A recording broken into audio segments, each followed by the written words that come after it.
नमस्कार, welcome friends. पुनः आपका इस यूट्यूब पर चैनल पर स्वागत है। आज अपने न्यू टॉपिक के साथ आए हैं, national digital library of India.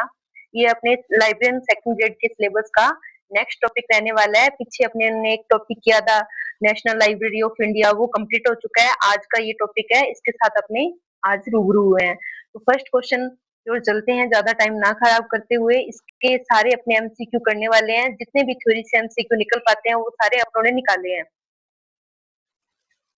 First question, राष्ट्रीय डिजिटल पुस्तकालय national digital library of India की स्थापना किस वर्ष की थी? ये अपने को बताना है। इसकी स्थापना कब हुई थी? ऑप्शन ए मई 2015, ऑप्शन बी मई 2016, ऑप्शन सी जून 2017, ऑप्शन डी अप्रैल 2018। तो इसकी स्थापना कब होती है दोस्तों? इसकी स्थापना होती है ऑप्शन बी मई 2016। नेक्स्ट क्वेश्चन की ओर मूव होते हैं।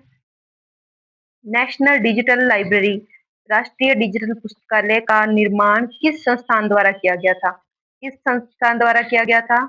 इसमें अपने को ये बताना है इसका निर्माण किसने किया था। Option A IIT Delhi, option B IIT Bombay, option C IIT Kharagpur, option D IISc Bengaluru.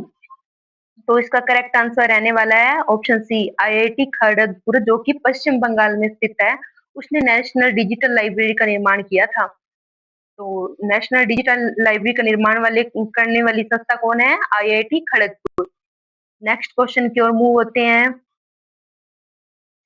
National digital library की स्थापना भारत सरकार के किस मंत्रालय के अंतर्गत mission on education through information and communication technology के तहत की गई? एनडीएल की स्थापना भारत सरकार के किस मंत्रालय के अंतर्गत की गई? ये अपने को बताना है। ऑप्शन ए विज्ञान एवं प्रौद्योगिकी मंत्रालय, ऑप्शन बी एमएचआरडी शिक्षा मंत्रालय, ऑप्शन सी संस्कृति मंत्रालय, ऑप्शन डी सूचना प्रसारण मंत्रालय। तो इसका करेक्ट आंसर क्या रहने वाला है? अपने को ये बताना है। बताओ फ्रेंड्स, इसका क्या आंसर रहने वाला है? इसका आंसर रहने वाला है एमएचआरडी शिक्षा मंत्रालय। ठीक है, किसने स्थापना की इसकी? एमएचआरडी शिक्षा मंत्रालय ने इसकी स्थापना की है। तो इसका करेक्ट आंसर रहने वाला है ऑप्शन बी। नेक्स्ट क्वेश्चन की ओर मूव होते हैं। राष्ट्रीय डिजिटल पुस्तकालय नेशनल डिजिटल लाइब्रेरी प्रोजेक्ट को कुल कितनी श्रेणियों में विभाजित किया गया है? इसकी नेशनल डिजिटल लाइब्रेरी जो प्रोजेक्ट है ना, इसको कितनी कैटेगरी में डिवाइड किया गया है? अपने को ये बताना है कितनी कैटेगरी में डिवाइड किया गया है, बताओ। Option A 2, option B 3, option C 4, option D 5। इसका करेक्ट आंसर क्या रहने वाला है? Option C 4। कौन कौन सी कैटेगरीज है अपने को ये भी देखनी है यहाँ से। पहली कैटेगरी है computer science and journal works. क्या है पहली category? Computer science and journal works, है ना। और दूसरी कैटेगरी रहने वाली है इसकी फिलोसफी एंड साइकोलॉजी। पहली क्या रहने वाली है देखते हैं अपने। कंप्यूटर साइंस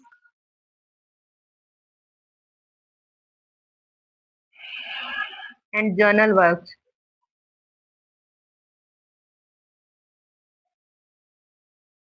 और दूसरी अपने रहने वाली है फिलोसफी एंड साइकोलॉजी।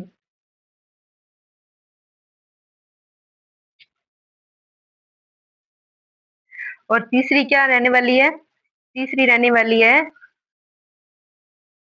तीसरी रहने वाली है इसकी सोशल साइंस। क्या रहने वाली है? Social science. और चौथी क्या रहने वाली है? रिलीजन।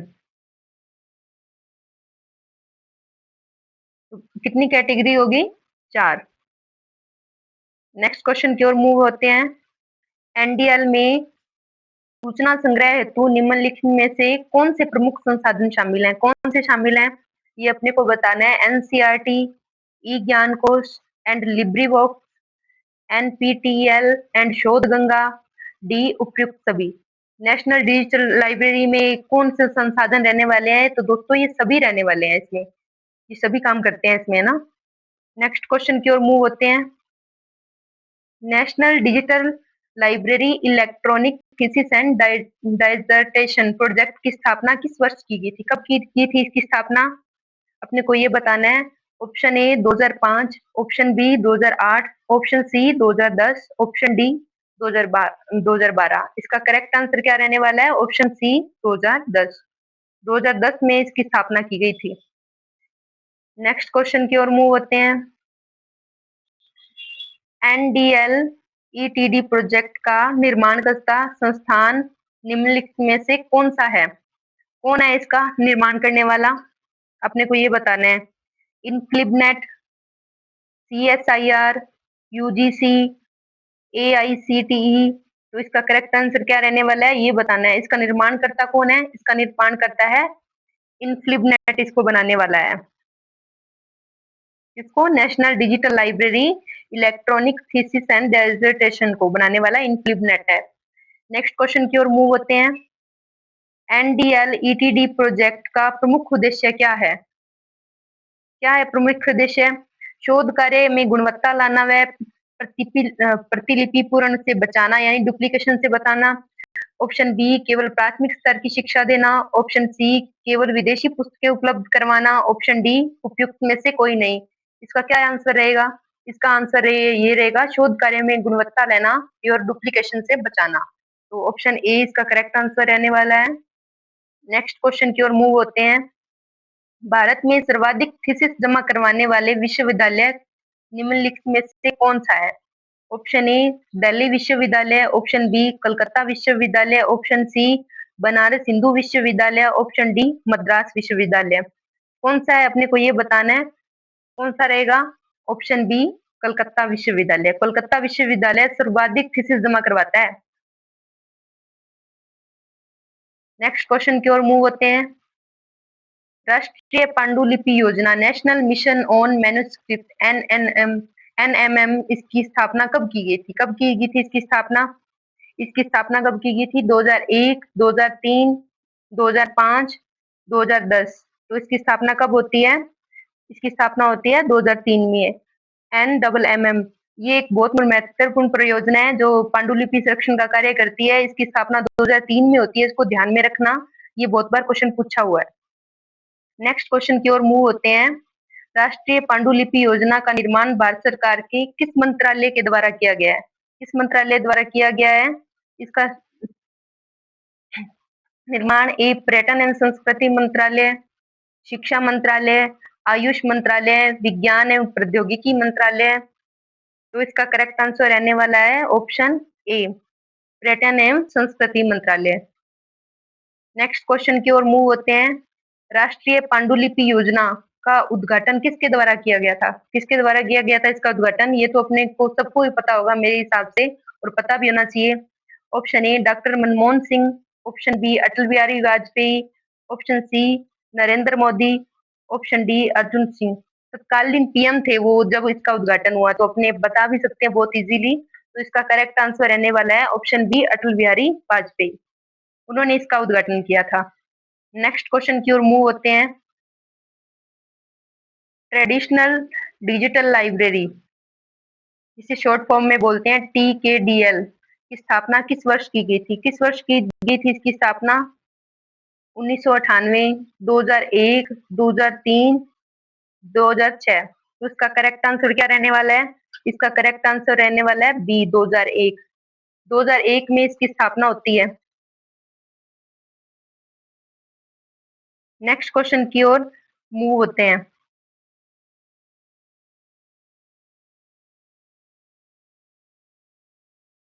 TKDL के संस्थापक संस्थानों में भारत सरकार की कौन से दो विभाग संस्थान शामिल है? कौन से शामिल है इसकी स्थापना में महत्वपूर्ण भूमिका रखते हैं? जो ए CSIR और आयुष, बी UGC और NCERT, सी इनफ्लिबनेट और IIT खड़गपुर, डी ICAR और DRDO। तो इसका करेक्ट आंसर क्या रहने वाला है? ए CSIR और आयुष। CSIR की फुल फॉर्म अपने देखते हैं क्या होती है। Council of scientific and industrial research. क्या होती है? Council of scientific and industrial research.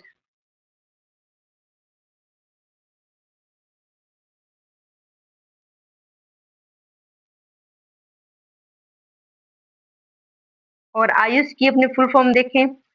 Ayush की आपको वैसे ही बता देती हूँ। आयुर्वेद, योगा एवं नेचुरोपैथी, यूनानी एवं सिद्ध होम्योपैथिक, इसकी ये फुल फॉर्म होती है। तो इन दोनों की महत्वपूर्ण भूमिका रहती है इसकी स्थापना में, CSIR और आयुष। इसका करेक्ट आंसर रहने वाला है ऑप्शन ए। नेक्स्ट क्वेश्चन की ओर मूव होते हैं। TKDL की स्थापना का मुख्य उद्देश्य क्या है? आपने जैसा कि उसकी जो संस्थान है, पैतृक संस्थान है, उसको बताया था, उसके बेस पे अपने इसका आंसर इजीली दे सकते हैं। ए, औषधीय पौधों से संबंधित पारंपरिक ज्ञान को संरक्षित करना। ऑप्शन बी, आधुनिक कंप्यूटर तकनीक का विकास करना। ऑप्शन सी, इंजीनियरिंग शिक्षा को बढ़ावा देना। ऑप्शन डी, कृषि पैदावार बढ़ाना।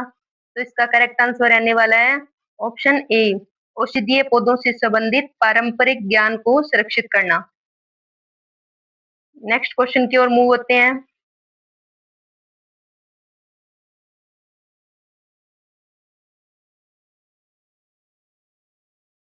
टी के कथन ए, TKDL के 2.5 लाख औषधीय सूत्र उपलब्ध करवाए गए हैं। कारण, ये औषधीय सूत्र आज डिजिटल पुस्तकालय में डिजिटल रूप में उपलब्ध है। अपने को सही विकल्प का चयन करना है।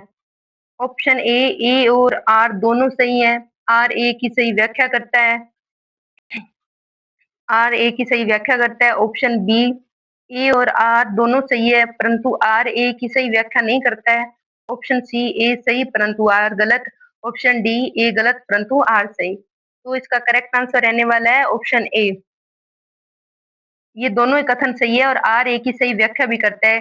TKDL में 2.50 लाख औषधीय सूत्र उपलब्ध करवाए जा रहे हैं और ये सूत्र आज डिजिटल फॉर्म में डिजिटल लाइब्रेरी में उपलब्ध भी हैं। तो दोस्तों, आज के टॉपिक पूरा होता है। तो आज के क्वेश्चन अपने इसी श्रृंखला के साथ खत्म करते हैं। कल नए टॉपिक के साथ मिलते हैं। बने रहिए अपने इस YouTube चैनल पर और सब्सक्राइब करें, शेयर करें। धन्यवाद।